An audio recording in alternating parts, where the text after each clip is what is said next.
నమస్కారం నమిత న్యూస్ వార్తలకు స్వాగతం నా పేరు సుమలత వార్తల్లో ముందుగా హెడ్లైన్స్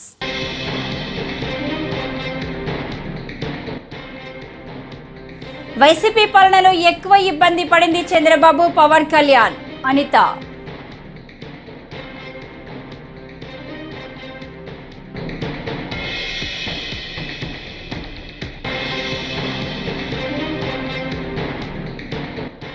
నడి రోడ్డుపై అత్యంత పాశవికంగా టీడీపీ శ్రేణుల వైఎస్ఆర్ కాంగ్రెస్ పార్టీ కార్యకర్తలను హత్యలు చేస్తున్న ప్రభుత్వం చోద్యం గుడివాడ అమర్నాథ్ ఆగ్రహం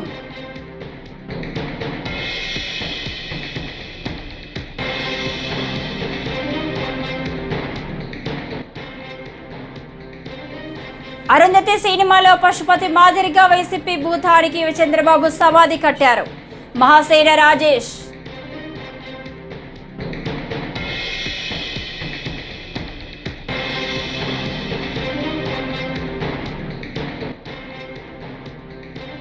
అన్న క్యాంటీన్లను ఆగస్టు 15 నుండి రాష్ట్రంలో ప్రారంభించనున్నట్లు మంత్రి నారాయణ తెలిపారు.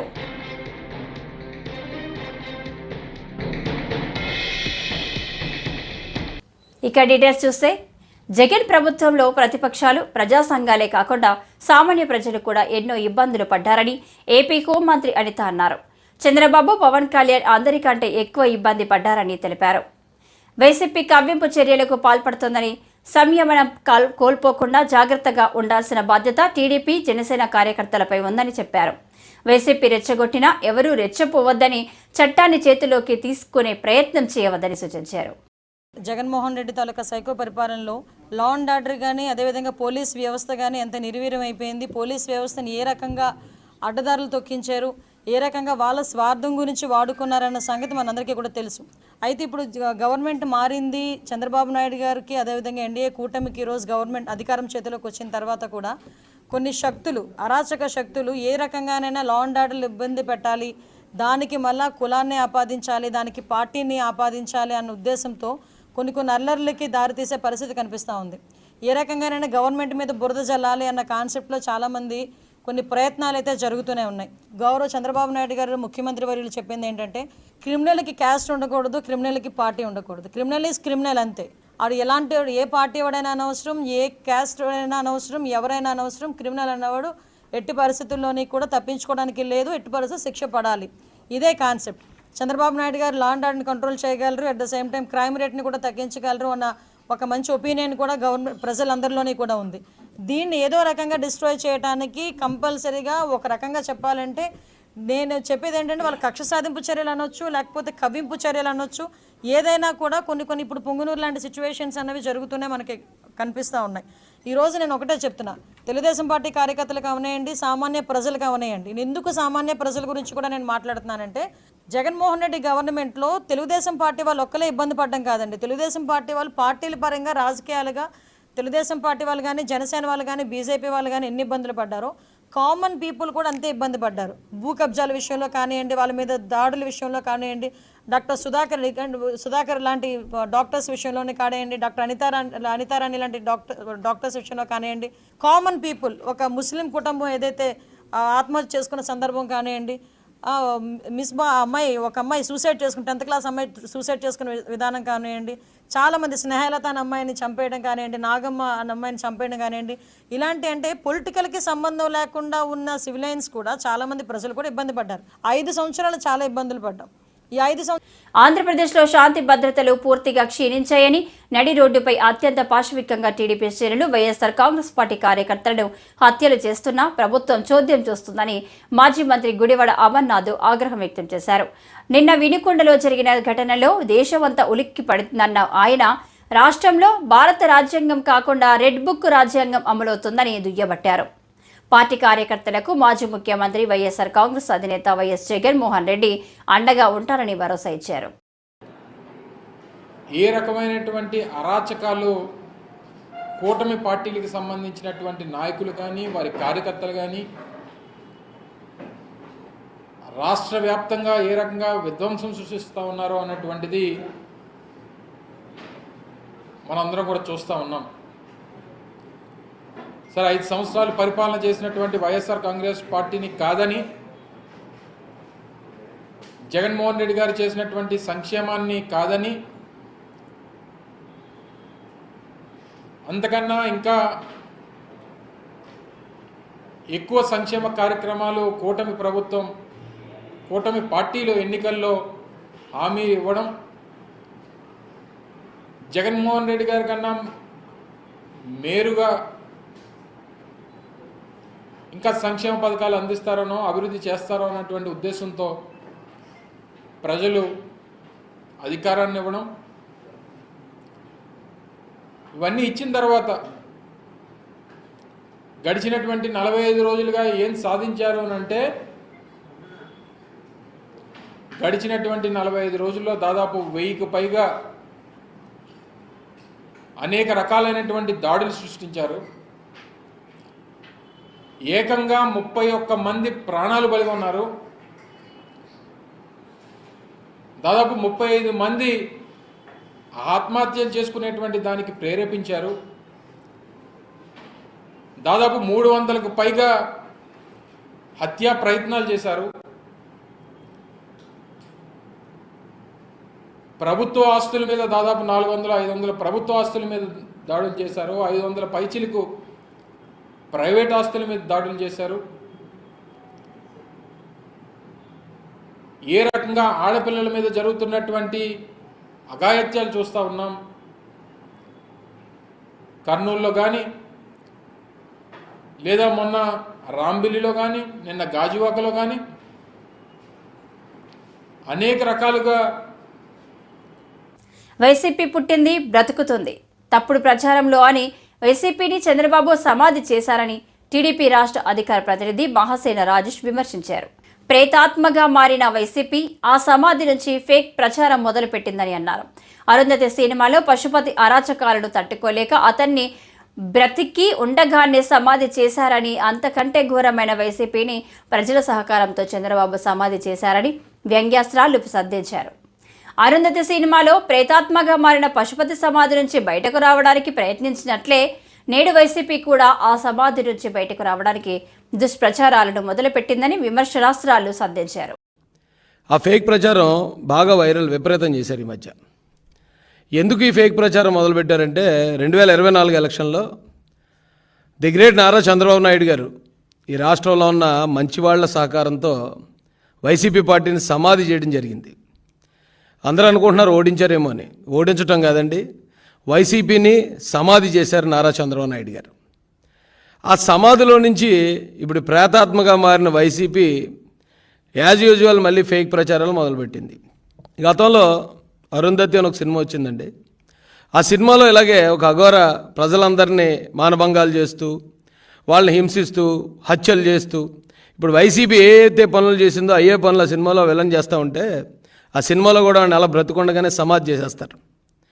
సేమ్ చంద్రబాబు నాయుడు గారు కూడా అంతకన్నా ఘోరంగా ఒక 1000 మంది దుష్ట అఘోరాలు చేసే పనులు చేస్తున్న వైసీపీని ప్రజల సహకారంతో ఆయన కూడా సమాధి చేయడం జరిగిందండి. అయితే ఆ సినిమాలో ప్రేతాత్మగా మారిన ఆ అఘోర బయటికి రావడానికి ప్రయత్నిస్తూ ఉంటాడు. సేమ్ ఇప్పుడు వైసీపీ కూడా ఆ సమాధిలోంచి బయటికి రావడానికి మళ్ళీ ఈ దుష్ట ప్రచారాలను మొదలుపెట్టింది. ఎక్కడ చూసినా హత్యలు జరిగిపోతున్నాయట, అత్యాచారాలు జరిగిపోతున్నాయట, దారుణాలు జరిగిపోతున్నాయట. ఇప్పుడు అదే ప్రచారం చేస్తున్నారు. నారా చంద్రబాబు నాయుడు గారు ఈ వైసీపీ ప్రభుత్వాన్ని సమాధి చేసిన తర్వాత ఈ రాష్ట్రంలో ఉన్న ప్రజలు స్వేచ్ఛా వాయువులు పీల్చుకున్నారండి. అప్పటి వరకు ఎవరైనా మాట్లాడుకోవాలన్నా సరే మామూలు ఫోన్ కాల్స్ కూడా మాట్లాడుకోవడానికి భయపడే పరిస్థితి. కేవలం వాట్సాప్ కాల్స్ మాత్రమే మాట్లాడుకునేవారు. ఈ ప్రభుత్వం అంత దారుణంగా ఇక్కడ ప్రజలను బెదిరించి భయభ్రాంతులకు గురి చేసింది. కానీ చంద్రబాబు నాయుడు గారు ఎప్పుడైతే ఆయన ముఖ్యమంత్రిగా బాధ్యతలు చేపట్టారో మహానుభావుడు, ఇక్కడ ఈ రాష్ట్రంలో ప్రజలందరూ స్వేచ్ఛా వాయువులు పీలుస్తున్నారండి. ఈ రాష్ట్రంలో ఉన్న యువతకే కొత్త భవిష్యత్తు మీద కొత్త ఆశలు చిగురించాయి. ఒక పక్కన పోలవరం నిర్మాణం ఊపందుకుంది, మరో పక్కన రాజధాని నిర్మాణం జరుగుతుంది, ఇంకొక పక్కన స్టీల్ ప్లాంట్ని మేము ప్రైవేటీకరణ చేయట్లేదు, దానికి మేము మైన్స్ కూడా కేటాయిస్తామని కేంద్ర మంత్రులే వారు వచ్చి స్టేట్మెంట్లు ఇస్తున్నారు. ఈ రాష్ట్రం ఇప్పుడు బాగుపడే పరిస్థితి, అభివృద్ధిలోకి వెళ్ళే పరిస్థితిలో ఉంటే మళ్ళీ ఎలాగైనా దీన్ని అభివృద్ధిని నాశనం చేయాలని ఆ సమాధిలో ఉన్న వైసీపీ భూతం మళ్ళీ తప్పుడు ప్రచారాలు. మీకు గుర్తుందో లేదో, కోడికత్తి అని ఒక డ్రామా, ఎవరో కుర్రోడు నిరుపేదలకు అతి తక్కువ రేట్లకే నాణ్యమైన ఆహారాన్ని ఆహ్లాదకర వాతావరణంలో అందించే అన్న క్యాంటీన్లను ఆగస్టు 15 నుండి రాష్ట్రంలో ప్రారంభించనున్నట్లు మంత్రి నారాయణ తెలిపారు. గతంలో తమ ప్రభుత్వ హయాంలో అన్న క్యాంటీన్ల ద్వారా రోజుకి దాదాపు 2.25 లక్షల మంది భోంచేసేవారని తెలిపారు. అయితే గత ప్రభుత్వం అన్న క్యాంటీన్లను అన్నింటినీ మూసేసి వాటిని నాశనం చేసిందని తెలిపారు. ఆయా భవనాలు అన్నింటినీ పూర్తి స్థాయిలో క్యాంటీన్లుగా తీర్చిదిద్దేందుకు పనులు జరుగుతున్నాయని అన్నారు. రాష్ట్రంలో అన్నా క్యాంటీన్స్ ఆగస్ట్ 15న స్టార్ట్ చేస్తున్నాం. గత 2014-19 అప్పుడు ఈ అన్నా క్యాంటీన్స్ని పేదల నిరుపేదల కోసం ప్రతి పేదవాడు కేవలం 5 రూపాయలతో చక్కటి భోజనం, ఆరోగ్యకరమైన భోజనం, మంచి ప్లేసులు అంటే తినే ప్లేస్ కూడా హైజీనిక్ గాను, తర్వాత చాలా ఆహ్లాదకరంగా ఉండాలని ఆ రోజు సీఎం గారు ఆదేశించడం, దానికి తగ్గట్టుగానే రాష్ట్రంలో 203 అన్నా క్యాంటీన్స్ యాక్చువల్గా ప్రారంభించడం జరిగింది. వాటిల్లో అంటే 203లో 183 యాక్చువల్గా వర్కింగ్కి వచ్చినాయి. దాదాపు ప్రతిరోజు 2,25,000 మంది భోంచేస్తున్నారు. 2,25,000 మంది. అటువంటి అన్నా క్యాంటీన్స్ని గత ప్రభుత్వం పూర్తిగా మూసేసింది. వాళ్ళు చేయదలుచుకుంటే రూపాయికి ఇచ్చుండొచ్చు, అంటే మేము 5 రూపాయలకి ఇస్తే రూపాయి కూడా ఇచ్చుండొచ్చు, కానీ ఒక కక్ష సాధింపుతో ఆ ప్రభుత్వం చేసింది. అయితే మళ్ళీ అన్నా క్యాంటీన్స్ని ఓపెన్ చేస్తామని సీఎం గారు చెప్పడం, దాని మీద యాక్చువల్గా క్యాబినెట్లో కూడా మొన్న డిసైడ్ చేశారు. ఈ అన్నా క్యాంటీన్స్ సంబంధించి ఈ మున్సిపల్ శాఖ ఆల్రెడీ టెండర్లు, అంటే ఈ అన్నా క్యాంటీన్స్లో కొన్ని అన్నా క్యాంటీన్స్లో సెక్రటరియట్లు పెట్టారు, కొన్ని అన్నా క్యాంటీన్స్ని గోడౌన్లుగా పెట్టుకున్నారు, కొన్ని అన్నా క్యాంటీన్స్ని బ్లీచింగ్ పౌడర్ వేసుకోవటానికి పెట్టుకున్నారు. ఇట్లా రకరకాలుగా అన్నా క్యాంటీన్స్ మొత్తాన్ని నిర్వీర్యం చేశారు. దాంట్లో ఉన్న ఆ డైనింగ్ టేబుల్స్ అన్ని తీసేశారు. కొన్ని దగ్గర ఆ డైనింగ్ టేబుల్స్ తీసి మిద్ది పైన వేస్తున్నారు. నేను ఈ మధ్య కొన్ని దగ్గర విజిట్ చేస్తే వాటికంతా కొన్ని మరామతులు చేయాల్సింది. దానికి టెండర్లు ఇచ్చాము. కొన్నిట్లో వర్క్ స్టార్ట్ అయింది, కొన్నిట్లో వర్క్ జరగబోతూ ఉంది. బహుశా ఈ వర్క్ అంతా నెక్స్ట్ మంత్ ఆగస్టు 10కి పూర్తి అయ్యేటట్టుగా ఆదేశం ఇచ్చాం. ఆగస్టు 10వ తేదీకి కంప్లీట్ కావాలని. అదే గత 2014-19లో అక్షయ్ పాత్ర వాళ్ళు యాక్చువల్గా ఈ టెండర్ దక్కించుకొని వాళ్ళు ఫుడ్ పెట్టారు. చాలా చక్కటి ఫుడ్ పెట్టారు. ప్రతి పేదవాడు ఎంతో హ్యాపీగా, సంతోషంగా, ఆనందంగా. తిరుమల శ్రీవారి దర్శనార్థం ఆంధ్రప్రదేశ్ హోంమంత్రి వంగలపూడి అనిత తిరుపతికి చేరుకున్నారు. కూటమి కార్యకర్తలు హోంమంత్రికి అలిపిరి వద్ద స్వాగతం పలికారు. అనంతరం అలిపిరి నుంచి తిరుమలకు కాలినడకన ఆమె బయలుదేరి వెళ్లారు. అలిపిరిలోని తొలిమెట్టు వద్ద కొబ్బరికాయలు కొట్టి కాలినడకన ప్రారంభించారు. శుక్రవారం రాత్రి తిరుమలలో బస చేసి శనివారం ఉదయం ఆమె వెంకటేశ్వర స్వామిని దర్శించుకోనున్నారు.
యాదాద్రి లక్ష్మీ నరసింహస్వామి ఆలయాన్ని ప్రముఖ సినీ నటుడు రచయిత తనికెళ్ల భరణి దర్శించుకున్నారు. గురువారం కుటుంబ సభ్యులతో కలిసి స్వామివారి సేవలో పాల్గొన్నారు. తన సతీమణి పుట్టినరోజు సందర్భంగా యాదాద్రికి వచ్చినట్లు తనికెళ్ల భరణి తెలిపారు. కలియుగ వైకుంఠం యాదాద్రిని భక్తులు దర్శించుకోవాలని కోరారు. మా శ్రీమతి జన్మదిన సందర్భంగా మా కుటుంబ సభ్యులందరితో కలిసి ఈ యాదాద్రి రావడం జరిగింది. గతంలో వచ్చినప్పుడు కూడా దాదాపు నేను మా చిన్నప్పటి నుంచి 10-15 సార్లు వచ్చి ఉంటాను. కానీ ఈ 2 ఏళ్లలో 2 సార్లు జరిగిన మార్పులు, దీని మీద ప్రభుత్వం బోల్డంత డబ్బు వెచ్చించి పరమ వైభవంగా, అంటే తెలంగాణలో తిరుపతి స్థాయిలో ఈ నిర్మాణం జరిగింది. భక్తులకి చాలా పరమానందంగా ఉన్నారు. ముఖ్యంగా నేను కూడా ఆ శిల్పాలు అయితేనేమి, పూజా విధానం అన్నీ కలియుగ వైకుంఠంలో ఉంది. భక్తులు అధిక సంఖ్యలో యాదగిరి గుట్టకు వచ్చి దర్శనం చేసుకుని చరితార్థులు కావాల్సిందిగా ప్రార్థిస్తూ ఓం నరసింహాయ. చంద్రబాబు పుంగనూరు వచ్చినప్పుడు వైసీపీ నాయకులు దాడి చేస్తే దమ్ముగా ధైర్యంగా ఎదుర్కొన్న వ్యక్తి చంద్రబాబు అని టీడీపీ నేత బుద్ధ వెంకన్న అన్నారు. విజయవాడలోని తన కార్యాలయంలో విలేకరుల సమావేశంలో శుక్రవారం మాట్లాడుతూ ప్రజల కోసం పనిచేశాడు కాబట్టే చంద్రబాబు భయపడలేదని, దోచుకున్నారు కాబట్టే పెద్దిరెడ్డి రామచంద్రారెడ్డి పారిపోతున్నాడని ఎద్దేవా చేశారు. దోచుకున్న సొమ్మును కక్కిస్తామని ఆయన స్పష్టం చేశారు.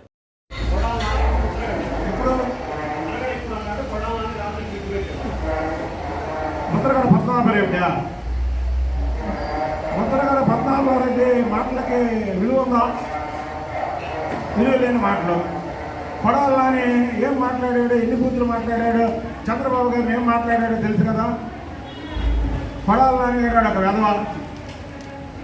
వాడు అధికారంలో ఉండగా theatre, cinema theatre, church theatre ఆక్రమించాడు.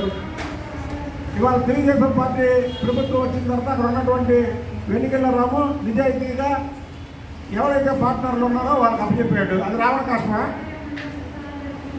అది రావడం కష్టమా? అంటే ఎవరు ఆస్తులు వాళ్ళకి అప్పుడు పెద్దిరెడ్డిని ఎవరు ఆస్తులు వాళ్ళకి అప్పచెప్పమన్నానా, నాకు అప్పచెప్పమన్నానా? నాకు అప్పచెప్పమంటే రావడం కష్టమైంది. ఎవరైతే దోచుకున్నారో వాళ్ళకి అప్పచెప్తే రావడం కష్టమైంది. పడవలని వంశీలందరూ బిల్లులు పులి వేషం కట్టుకొని జగన్మోహన్ రెడ్డి కూడా మోసం చేశారు. పులి వేషం కట్టుకొని మేము పుల్లు అని జగన్మోహన్ రెడ్డి కూడా మోసం చేస్తే జగన్మోహన్ రెడ్డి నిర్ణయం నమ్మించాడు పుల్లు అనుకొని. తెలుగుదేశం ప్రభుత్వం వచ్చాక పారిపోయారు చూసారా ఈ పిల్లులు. పడాలని రావణ కష్టంగా మారితే నీ నెత్తి మీద పెట్రోల్ బస్ తగలబెట్టేవారు తెలుగుదేశం కార్యకర్తలు. కానీ మేము ఆ పని చేయట్లేదంటే ఏంటి? ఇది రామరాజ్యం. మీరు నడిపింది రావణ రాజ్యం. మీరు చేసింది రావణ కష్టం. మేము చేసేది రాముడి పరిపాలన. ఇక నుంచైనా నోరు మూసుకో. నువ్వు పిచ్చి పిచ్చి వాగలు అయితే 4 కోపం ఏంటనుకుంటున్నారు? Okay. National mission edible oils పథకంలో భాగంగా ఫామ్ ఆయిల్ ప్లాంటేషన్ డెవలప్మెంట్ అవగాహన కార్యక్రమాన్ని శుక్రవారం గన్నవరం ఎంపీడీఓ కార్యాలయంలో నిర్వహించారు. ఈ కార్యక్రమంలో కృష్ణా జిల్లా కలెక్టర్ డీకే బాలాజీ పాల్గొని ఫామ్ ఆయిల్ రైతులకు, ఆయిల్ ఫామ్ కంపెనీల ప్రతినిధులకు ఆయిల్ ఫామ్ ప్లాంటేషన్ గురించి అవగాహన కల్పించారు. ఈ కార్యక్రమంలో జిల్లా ఉద్యానవన శాఖ అధికారి జ్యోతి, ఏవోలు, హెచ్ఓలు, రైతులు పాల్గొన్నారు. ప్రాంతాలలో ఈ ఆయిల్ పామ్ అనేది మనం ఎంకరేజ్ చేస్తూ ఉన్నాము. నీరు ఎక్కువగా సమృద్ధిగా ఇస్తే కనుక ఆయిల్ పామ్ మంచి దిగుబడులు వస్తాయి. కనుక మనకి ఈ బోర్వెల్స్ ఉన్న ప్రాంతంలోనే ఎక్కువగా మనం ఎంకరేజ్ చేస్తున్నాం. బోర్వెల్స్కి డ్రిప్ సదుపాయం, అంటే డ్రిప్ ఇరిగేషన్ ద్వారా ఆయిల్ పామ్ పంటలకి నీళ్లు సదుపాయం కల్పించడం అనేది రైతుకి మనకి నీటి ఆదాయం, తర్వాత కరెంటు వినియోగంలో ఆదాయము అన్నీ కలిసి రాగా ఆదాయం కూడా మనకి దిగుబడులు కూడా పెరుగుతాయి. ఎందుకంటే స్థిరమైన నిలకడైన నీరు అనేది వెళ్ళటము, నీటి ద్వారా ఎరువులు ఇవ్వటము అనేది రైతుకి లేబర్ పరంగా కూడా పని కలిసి వస్తుంది. చెట్టుకు కూడా చాలా కంఫర్టబుల్గా నీరును ఎరువులు వెళ్తాయి. కనుక ఈ సంవత్సరం నుంచి కూడా ఖచ్చితంగా ఆయిల్ పామ్ వేసుకునే రైతులు ఆయిల్ పామ్ అప్లికేషన్తో పాటు డ్రిప్ ఇరిగేషన్ అప్లికేషన్ కూడా పెట్టుకునేటట్టుగా మ్యాండేటరీగా చేసి మేము ముందు ఇది తీసుకెళ్తాం ప్రోగ్రామ్. రాజమండ్రిలో ఆగస్టు 10, 11వ తేదీల్లో 31వ ఏపీ రాష్ట్ర కిక్ బాక్సింగ్ ఛాంపియన్షిప్ పోటీలు ప్రారంభం కానున్నాయి. ఈ పోటీలకు సంబంధించిన కరపత్రాలను రాజమండ్రి రూరల్ ఎమ్మెల్యే గోరంట్ల బుచ్చయ్య చౌదరి శుక్రవారం ఆవిష్కరించారు. అనంతరం ఆయన మాట్లాడుతూ స్థానిక ఎస్కేవిటి డిగ్రీ కళాశాల ప్రాంగణంలో జరిగే ఈ పోటీలకు రాష్ట్ర వ్యాప్తంగా 1500 మంది క్రీడాకారులు పాల్గొంటున్నారు. Andhra Pradesh state kick boxing championship పోటీలు రాజమహేంద్రంలో జరగబోతున్నాయి. ఆగస్టు 10, 11వ తారీఖుల్లో ఎస్కేవిటి డిగ్రీ కాలేజ్ కాంప్లెక్స్లో వై జంక్షన్ దగ్గర జరగటానికి నిర్ణయం చేశారు. ఇది మొత్తం రాష్ట్ర వ్యాప్తంగా దాదాపు 1500 మంది క్రీడాకారులు దీంట్లో పార్టిసిపేట్ చేయబోతున్నారు. దీని అందరూ సహకారం ఇవ్వాలి. ఆరోగ్య లక్ష్యాన్ని చేర్చేదానికి ఇది ఒక మార్గం. మంచి క్రీడాకారులను ప్రోత్సహించే అలవాటు రాజమండ్రి నగరానికి ఉంది. దీన్ని విజయవంతం చేయవలసిన అందరినీ కోరుకుంటూ ఇవాళ సోదరులు ఆందోని గారు వారి మిత్ర బృందం అంతా కూడా దీన్ని భుజాన మీద వేసుకునే కార్యక్రమం చేస్తున్నారు. అందరూ సహకరించండి, విజయవంతం చేద్దాం. క్రీడా కేంద్రంగా రాజమహేంద్రాన్ని మార్చడంలో మనందరం కూడా చేయగలుగుతామని విజ్ఞప్తి చేస్తాం. అంతా కూడా ఒక 1500 మంది క్రీడాకారులు పాల్గొంటారండి. అలాగే ఇది స్కూల్ గేమ్స్లో ఉంది, యూనివర్సిటీ గేమ్స్లో ఉంది. మన దగ్గర నేర్చుకున్న పిల్లలు చాలామంది యూనివర్సిటీలో మెడల్స్ సాధించారు. దీనికి ప్రభుత్వ సహకారం చాలా ఉందండి. స్పోర్ట్స్ కోటా ఉంది, మినిస్ట్రీ యూత్ అఫైర్స్లో కూడా దీనికి స్థానం ఉంది, సాయి అకాడమీలో ఛాన్స్ ఉంది. కాబట్టి ప్రతి ఒక్కరు కూడా గేమ్ని నేర్చుకొని గేమ్ని డెవలప్ చేసుకుంటే ఇటు మీ ఎడ్యుకేషనల్గా ఫిజికల్గా కూడా మీ లైఫ్ చాలా బాగుంటుందని మేము ఆశిస్తూ ఈ 31వ స్టేట్ ఛాంపియన్షిప్ని కండక్ట్ చేస్తున్నామండి. Thank you sir. తూగోర్ జిల్లా వ్యాప్తంగా రానున్న 3 రోజుల్లో విస్తారంగా వర్షాలు కురుస్తాయని వాతావరణ శాఖ హెచ్చరించిన నేపథ్యంలో రాజమండ్రి నగర ప్రజలు అప్రమత్తంగా ఉండాలని నగర కమిషనర్ దినేష్ కుమార్ సూచించారు. శుక్రవారం రాజమండ్రిలోని తన కార్యాలయంలో ఆయన మాట్లాడారు. నగర ప్రజల కొరకు కంట్రోల్ రూమ్ ఏర్పాటు చేసినట్లు చెప్పారు. అవసరాల కోసం 9494060060 నెంబర్ను సంప్రదించాలని సూచించారు. రాజమహేంద్రవరం నగర ప్రజలందరికీ నమస్కారం. మనకి ఐఎండీ ఫోర్కాస్ట్ చేసిన విధంగా రాబోయేటటువంటి 2-3 డేస్లో బే ఆఫ్ బెంగాల్లో ఫామ్ అయిన డిప్రెషన్ కారణం చేత మనకి హెవీ రెయిన్ఫాల్ ఫోర్కాస్ట్ ప్రెడిక్ట్ చేయడం జరిగింది. నగరపాలక సంస్థ నుంచి మా వంతు మీ అందరికీ ఉపయోగపడడానికి కంట్రోల్ రూమ్ ఏర్పాటు చేయడం జరిగింది. ఈ కంట్రోల్ రూమ్ 24/7 ఆపరేషన్లో ఉంటుంది. దీని యొక్క నెంబర్ 9494060060. సో మీకు ఎటువంటి సమస్య ఉన్నా కూడా అది ఇనండేషన్ అయినా కానీ, వాటర్ సప్లై అయినా కానీ, స్ట్రీట్ లైటింగ్ అయినా కానీ, లేకపోతే ట్రీ ఫాల్ అయినా కానీ, ఎటువంటి సమస్య ఉన్నా కూడా మీరు నగరపాలక సంస్థకి తెలియజేయవలసిందిగా నేను కోరుతా ఉన్నాను. ఈ వాటర్ బోర్న్ డిసీజెస్ అలాగే సీజనల్ డిసీజెస్ వ్యాపించేటటువంటి సీజన్ కాబట్టి దయచేసి ప్రతి ఒక్కరు కూడా కాచి చల్లారి నీరే తాగవలసిందిగా నేను కోరుతా ఉన్నాను. కార్పొరేషన్ నుంచి వాటర్ ట్రీట్మెంట్ని మరింత శుద్ధి చేసి మీ అందరికి కూడా పంపించడానికి ఇంక్రీస్డ్ లెవెల్ ఆఫ్ క్లోరినేషన్ అలాగే పిహెచ్సిని కూడా మనం ట్యాకిల్ చేయడం జరుగుతుందని చెప్పి కూడా మీ అందరికీ తెలియజేస్తా ఉన్నాను. అండ్ మీ ఇల్లు అలాగే మీ పరిసరాలన్నీ కూడా క్లీన్గా ఉంచుకునేలాగా, వాటర్ ఇనండేషన్ ఎక్కడా లేకుండా ఉండేలాగా చర్యలు తీసుకోవాలని చెప్పి నేను కోరుతా ఉన్నాను. శనివారం జరిగే గిరి ప్రదర్శనలో భాగంగా జిల్లా collector, GVMC additional commissioner, mayor, GVMC బృందం శుక్రవారం సింహాచలం కొండపై పర్యటించారు. భక్తులకు ఏ విధమైన అసౌకర్యం కలగకుండా తీసుకున్న సౌకర్యాలపై ఆలయ కార్యనిర్వహణాధికారి ఎస్ శ్రీనివాసమూర్తి జిల్లా కలెక్టర్ వారికి వివరించారు. షైన్ బోర్డులు ఏర్పాటు, క్యూ లైన్స్, శానిటరీ, మంచినీటి సౌకర్యాలు తీసుకోవాలని సూచించారు.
బస్సుల్లో వస్తారు.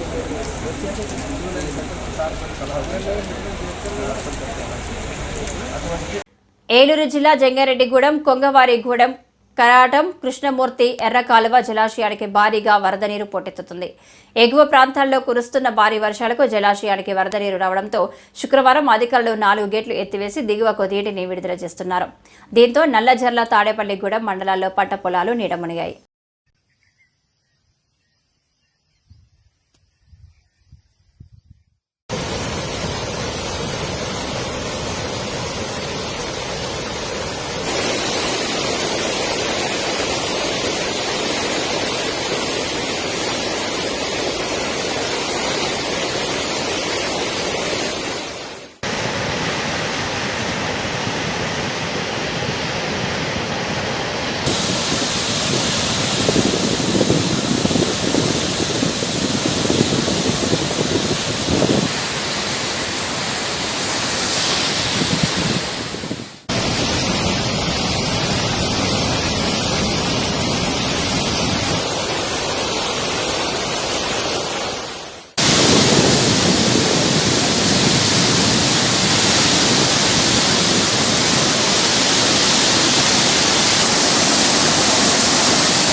ఈ వార్తలు ఇంతటితో సమాప్తం. తిరిగి మరో తాజా బులెటిన్లో కలుసుకుందాం. అంతవరకు సెలవు. నమస్కారం.